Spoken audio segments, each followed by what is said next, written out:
There have been several nominations in the Best Actress category that many may not remember or even have heard of.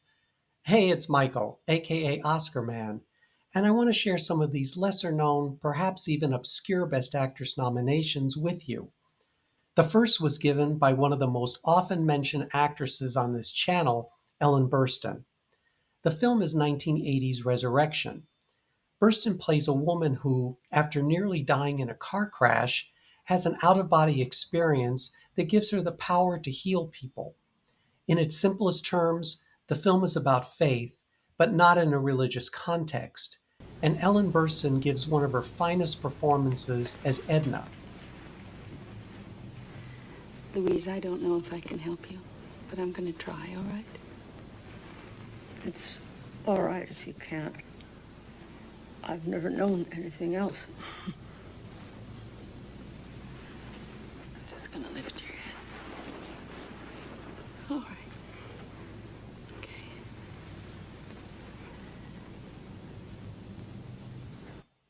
Resurrection was well received by critics and earned Burstyn her fifth Oscar nomination, but did nothing at the box office and is largely forgotten today. If you're a fan of Ellen Burstyn and open to a story of how spiritual awakening can bring about healing, I highly recommend this film, which Burstyn has stated is her favorite in her long, successful career.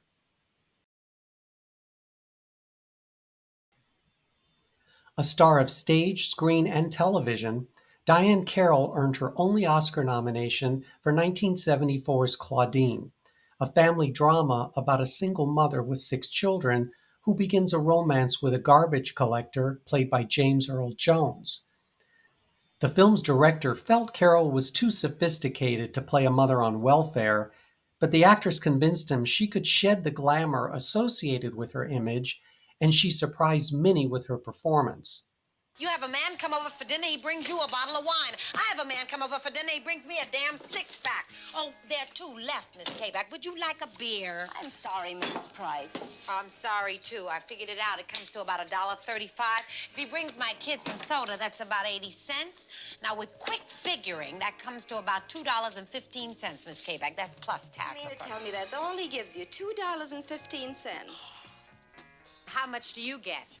Claudine was a modest commercial success, significant at the time when the industry was mainly releasing blaxploitation films as the main source of entertainment featuring African American performers.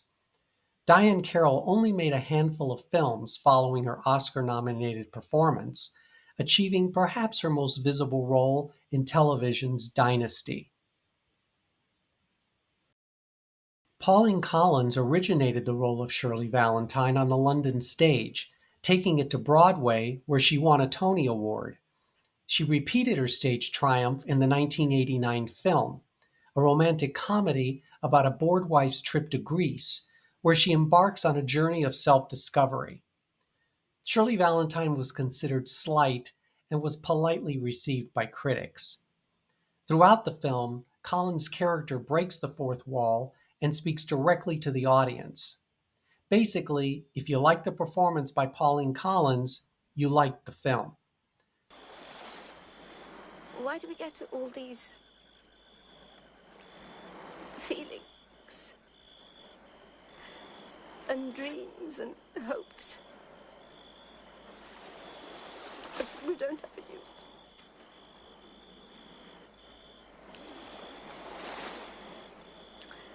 That's where Shirley Valentine disappeared to.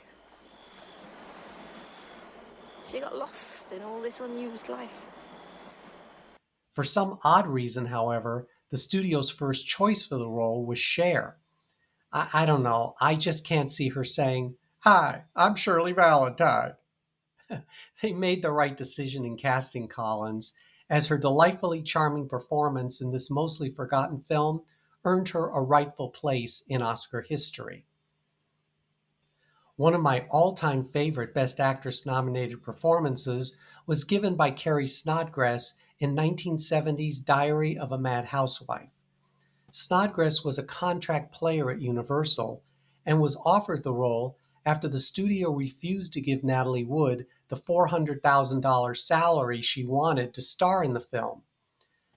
Snodgrass took the part for a paltry $8,000, and she received raves as well as 2 Golden Globe Awards for her superb performance as the frustrated wife of an insufferably controlling husband, expertly played by Richard Benjamin.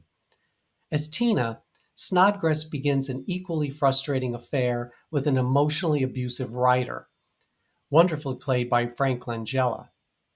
Though Snodgrass received third billing, she is, without question, the star of this film. Why is that up to Monsieur Henri? Because he's in charge here. He's in charge here. This is our party. My party! My party! You haven't lifted one finger for this party. Monsieur Henri is an employee in this house. If I want to serve canapes to Lulu, that's who he'll serve canapes to. Hurry up. Don't care what you say in front of them, do you? Making my own daughters laugh at me. As usual, you've got everything twisted. You let them see that you find me ridiculous. You encourage them to find me ridiculous. What have I got twisted? Why do you have to overreact to everything? What have I got twisted? Carrie Snodgrass made her film debut in Diary of a Mad Housewife. She did have an uncredited role in 1969's Easy Rider, and she showed great promise as a film actress. However, Snodgrass angered the industry when she didn't attend the Oscar ceremony, stating that she wasn't interested in being a movie star and she refused to play the Hollywood game. Now, what was the situation when you were nominated for an Oscar? Yes. And it was How Dare You Not Come to the Ceremony? What was the story behind that? I think the biggest disappointment, or the most, the curiosity that I created was, how could someone come to such recognition and not be interested in grabbing up the next and the next and the next project and really submerge themselves in that success. All of that added to, I think, the industry seeing me as different than the typical girl who comes to Hollywood to be a star, because I never came to Hollywood to be a star. She quit acting when she began a relationship with singer Neil Young, turning down Sylvester Stallone's request for her to play Adrian in Rocky. Carrie Snodgrass tried restarting her film career, appearing in mostly forgettable films, as well as dozens of guest spots on a variety of television series. Sadly, she died in 2004 at the age of 58. I'll quickly run through some additional performances nominated for Best Actress that may not have been seen and or remembered. Jane Fonda earned her 7th nomination for her role as an alcoholic actress in the 1986 thriller The Morning After. Fonda received better reviews than the film. The wonderfully talented and sadly underrated actress Gena Rowlands earned a 2nd Best Actress nomination for the 1980 drama Gloria.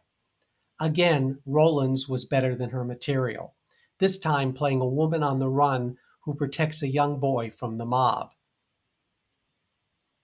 1952's The Star may have brought Bette Davis her 9th Best Actress nomination, but its tawdry story of a washed-up actress isn't the best one on her resume. A veteran actress with a long list of credits, Sally Kirkland finally received industry respect with her Golden Globe-winning performance in 1987's Anna, the real-life story of Polish actress, well, I can't pronounce her name, so I asked Meryl Streep for help. Who was the greatest Polish actress at the time, and her name was Elżbieta Czyżewska. In the 1999 road trip comedy Tumbleweeds, Janet McTeer's Golden Globe-winning performance as a free-spirited mother earned her the first of her 2 Oscar nominations. And Oscar winner Julie Christie received her 3rd Best Actress nomination in the little-seen 1997 film Afterglow. I liked Christie much more than I did this drama about married couples switching partners. Before I discuss one more performance, it's that time for me to express my thanks and appreciation to you for being a part of this channel. After you see a message from an Oscar-winning actress, please hit the like button And if you're not already a subscriber, join our community of friendly and knowledgeable people who share a passion for the Oscars. Okay, how many of you have seen 2022's To Leslie? How many of you have even heard of this film? Well, that's what many were saying when Andrea Riseborough's name was read as a Best Actress nominee that year. The announcement drew gasps and cheers during the live ceremony. Andrea Riseborough in To Leslie. I sat there watching the screen and said, "Who?" Come on, how many of you said the same thing?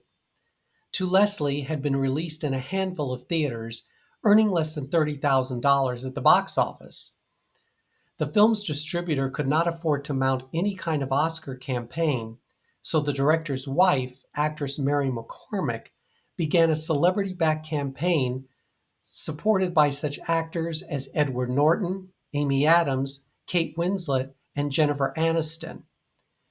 They came together to bring Riseborough's performance to the attention of Academy members, posting on social media, as well as hosting screenings at some A-listers' homes. After the nomination was announced, the Academy conducted an investigation into the suspected violation of a rule which forbids individuals from giving, quote, their personal signature, personal regards, or pleas to watch a film. The Academy concluded that no rules were broken and that Riseborough's nomination would not be rescinded, but that changes would be made to prevent this from happening in the future. There was added consternation over this nomination because highly praised performances by Daniel Deadwyler in Till and Viola Davis in The Woman King were overlooked. Of course, the controversy generated intense interest into Leslie and Riseborough's performance as an alcoholic who wins the lottery but blows through it irresponsibly. Hey, was all that true? So what you want finding? Last week? I don't blame you. It's fine to try. I don't Stop. blame anyone. Just stop. Why? I was happy to have a break. Okay, I partied tonight. I didn't mean to spend it all. I lost everything. I had to file for bankruptcy. Okay. Fucking everyone hated me. I lost my place. And so, yeah, I left them. Okay. I left them. Okay. Let me just say bye, and I'll drive you. Mm-mm. Yeah. Hey, it's fine.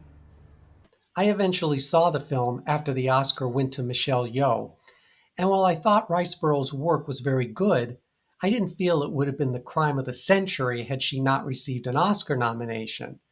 While all of this may have been well-intentioned, I think it put this actress in a very uncomfortable position, which she didn't deserve.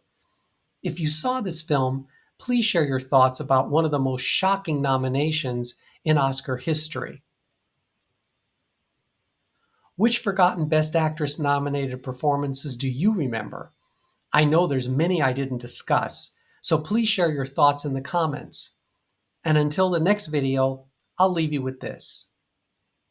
I want to thank my old friends for their faith, my new friends for their hope, and everyone for their charity. Thank you.